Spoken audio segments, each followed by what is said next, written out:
In today's episode, my dude, hold on, because Springfield turns into the stage for a tragic comedy opera packed with metal riffs, kid bullying, existential crises, and a touch of mafia with a gourmet dessert. It all kicks off when Bart, that little troublemaker with the soul of a neighborhood Loki, sabotages the wet dream of any failed rocker. Otto misses the chance to take Metallica on his rusted, brakeless bus. And what's his reward for messing up? He gets kicked out and suspended with pay, living the American dream of slacking off. Meanwhile, Marge, the martyr of this yellow hellhole, is stuck playing Uber for annoying kids, hauling around a crew that belongs in a psychiatric ward. But things really go haywire when she adds to the mix Michael, the quiet, weird, and potentially psycho kid of the local mob boss, Tony the Fat. And that, my friend, turns this innocent childhood prank into a cold war with terrified school lunch ladies, tough guys begging for forgiveness, and Lisa on the verge of falling for a mini godfather who only wants blackberry mousse. This episode is like a dynamite stew made of trauma and rock and roll. Heavy, explosive, and impossible to swallow without laughing at other people's misfortune. What we've got here is a one-way trip to hell, and the driver is none other than Otto, the king of screw-ups,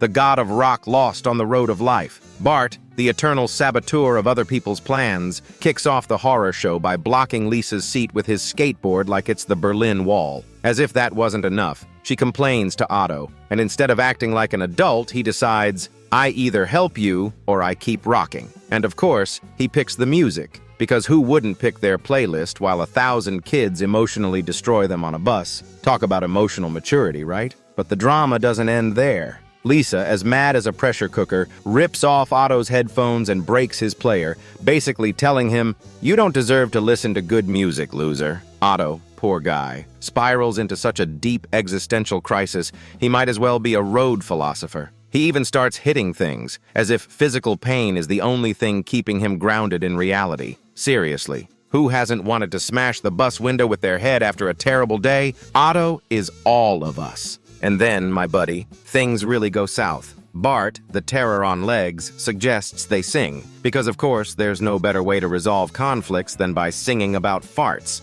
That's Springfield, baby! Otto, clearly on the edge, tries to drown out the noise with the radio, but only makes it worse. Elevator music, country, even urban ballads. Seriously, who let this guy behind the wheel? He should be in therapy, not driving a school bus. The cherry on top comes when Otto spots Metallica, and that's when the real cosmic breakdown happens for Otto. The guy who, if he were anyone else, might have had a shot at saving his dignity. But Otto thinks he can stop the bus to ask for a photo. He even remembers helping the band with a lighter, as if that gave him a VIP pass to rock heaven. He invites them onto the bus, and who's behind the wheel? Bart, of course, laughing in his face as the band leaves with a real fan in a van. The humiliation is so thick, you could cut it with a knife. And they finish it with, never listen to our music again, idiot. And I, sitting on my couch thinking, where do I sign to make that my life too? Otto, the failed hero, is left there, watching his chance to make history in rock slip away, accompanied only by his failure and self-loathing, as Enter Sandman plays in the background. Bart, the devil in a kid's body, just makes everything worse. He lets all the kids off the bus like it's his personal property, and Otto's just an extra. Then, he humiliates him by saying they probably ran over a moose on the way, because that's how Bart sees the world. The more I screw with others, the more fun I have. Otto, in that existential anguish that defines him, grabs Bart and gives him a few good slaps, like he's punishing every bus driver, lunch lady, and gym teacher on the planet. But of course, the law steps in, and Principal Skinner, the same old bore, shows up with his, "You're expelled if you keep this up," and Otto gets suspended, but still with pay. Because if there's one thing Otto's good at, it's messing things up and still getting a paycheck. And here's where you start thinking about hitting the bottle. Marge, the heroic mom, is now the driver. She goes to pick up Milhouse, the poor kid who's all excited with his car seat and throwing out cheesy lines to Lisa. Then, Nelson, the future criminal, who finishes his scientific research by throwing rocks at squirrels. And of course, the big moment. Michael, the mob boss's son, walks in and everyone starts trembling. The fake twins who used to ignore him now greet him like he's Tony Montana. The tension could be sliced with a knife. Like any good TV mobster, Michael ends up eating lunch alone in the cafeteria. Everyone watches him like he's Capone. Even janitor Willie throws up so he doesn't dirty his shoes. This is life under terror. But the real twist comes when Michael and Lisa sit together, and he reveals that he knows how to cook. The mob boss's kid doesn't just run the streets, he also runs the kitchen. And of course, the dish is delicious. School garden ingredients, dandelion, sprouts, blackberry juice. Because of course, who needs WU2 beans when you're the son of a big shot? Everyone's blown away. Nelson looks at it like he's watching black magic. On the way out, Lisa's all, oh, he's going to be a great chef someday, like Michael's Jamie Oliver with trauma. But the kid hits her with, my dad wants me to take over the family business. And that's when you realize it's not a restaurant, it's waste management, as in acid, barrels, and bodies. It's a true crime episode disguised as a kid's cooking masterclass. And then Tony the Fat shows up in a black car that makes even the wind shiver. He offers them a ride and says, we can stop for some yogurt. Yeah, yogurt, the official drink of Mafia Wars. It turns into Fast and Furious, Sicilian edition, when the Calabrians attack the car. Tony defends himself by throwing a filing cabinet out the window. Yep, this guy uses office supplies as weapons. Baking soda plus file toss plus explosion equals Michael Bay's Jealous. In the end, Tony leaves Bart and Lisa like nothing happened. Marge, queen of denial, thinks it's all normal. Tony says he ran into some acquaintances, like he's trafficking rocket launchers. And the craziest part, Michael wants the Simpsons to come over for dinner. Marge, the naive one, says, I want to meet your mom, but his mom's dead. From natural causes, which in the mafia world could mean anything from a heart attack to being pushed by a dog dressed as a nun. Marge, thrilled with the idea of weekly flowers, almost envies the dead woman. Yep, folks, she romanticizes being the widow of a mobster. That's Springfield. Optional therapy, mandatory illusion. At the mansion, Homer drools over the penis statues, and Tony, all excited, says, your words honor my family. This feast is a collective delusion sponsored by Tarantino. And then, chaos hits. Lights flash through the window, the Calabrians show up at the meeting. Tony's furious because the cell phone didn't alert him. One of his guys breaks it and says any word could lead to elimination. The meeting starts like a video call and ends like a death threat. Tony tries to save face. If something happens to me, Michael will take control. But Michael's in the kitchen, making mousse. While mafia goons are pointing guns at each other, he's whisking egg whites like it's the MasterChef semifinals. Lisa, proud of him, takes the mousse to the table. Everyone's crying from the emotion of the flavor until he says he made it. And then it all goes to hell. They mock him, call him the apron-wearing sissy, and one of them says, this will be served at your dad's wake. Clap, clap. Toxic masculinity with a side of bechamel sauce. Michael gets pissed and throws the mousse in one guy's face, but it just makes everything worse. Tony calls him aside with the classic, you embarrassed me in front of my enemies. And because Springfield never disappoints, a helicopter shows up, firing.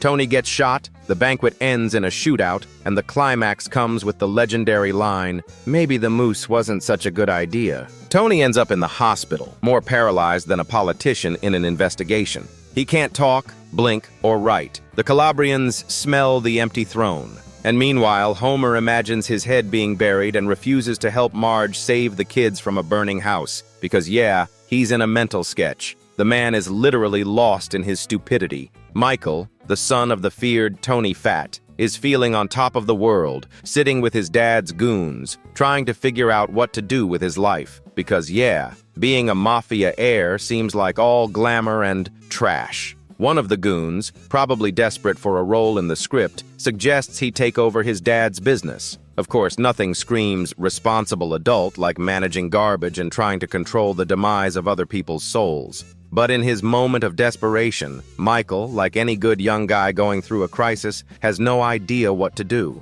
And then, of course, Homer shows up with the gem of the century. I can help you, kid. This is all my daughter's fault. The guy, besides being an immortal idiot, has a supernatural ability to turn even the most epic tragedies into jokes. Homer, now fully in mobster mode, tries to help the kid infiltrate the mafia with the best plan ever. I learned everything from Shark Tale. Yeah, my friend, the man who has no clue what a diet is thinks he's the De Niro of the situation. So what do we get? Homer and Bart trying to solve the mafia's debt problems. And of course, Moe is the first to fall into the trap because everyone owes money to the mafia boss, right? But Moe doesn't have 50 bucks, so the only option Homer has left is to grab Moe by the shirt and force him to pay the debt. Moe, of course, does a 180 and suddenly becomes the mobster, threatening Homer with a payment revolt. The moral here is simple. You're never in charge until Moe grabs you by the neck and makes you swallow your own pride. Now at Krusty Burger, Bart, with the calm of a kid who's got mafia blood and isn't afraid of the cops,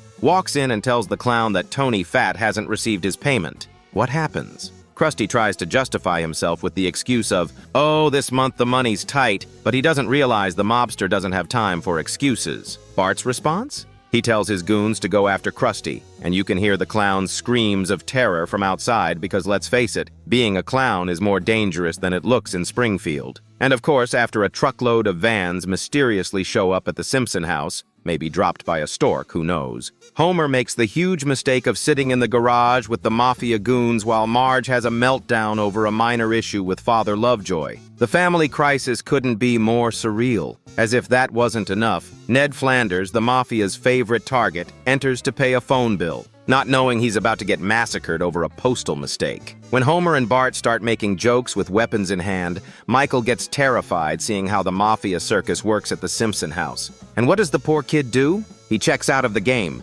because deep down he knows there's no peace in a place like that. But then Michael has his final twist, trying to do the right thing. He surrenders the family territory to his father's enemies in exchange for his and the Simpsons' safety. Sounds good, right? But the mafia is no place for morality, and the result is a heavy dose of mafia sarcasm, with all the goons mocking poor Michael for trying to get out of the game. Bart? Oh, he sees his bright future in DVD piracy, because being a mobster is all about opportunities. And the best part? Michael, the inexperienced mafia boss, already knows how to make amazing desserts, while the other goons gorge on mousse and feel sick. Because deep down, being a mobster also involves some quality food, or not. In the end, the only certainty we have is that Michael will never make mousse at home again, realizing that in the mafia world, even the food's poisoned. Simply brilliant. Nothing like a good mousse to turn a mobster meeting into a grotesque comedy scene. Tony, the most emotionally wrecked mobster, is left with his morale in the gutter, but the real power lies in Michael's hands, who, after leaving the room and shutting the door in Lisa's face, leaves us with the feeling that the game's not over. Because deep down, my friend, the real mafia master never leaves the stage. They just change rooms. And that's all, my dude. If you survive this tour through frying pans, mafia wars, traumatized kids, and poisoned moose, then you're tougher than most mob bosses out there. Share it with that friend who'd be willing to take over the family business for a Krusty Burger combo. Because here, laughing at others' misfortune is tradition, poisoning the feast is an art, and surviving in Springfield is a miracle. Catch you later, crook. Don't forget, like, comment, and if you can, a moose without poison. See you at the next chaos bath.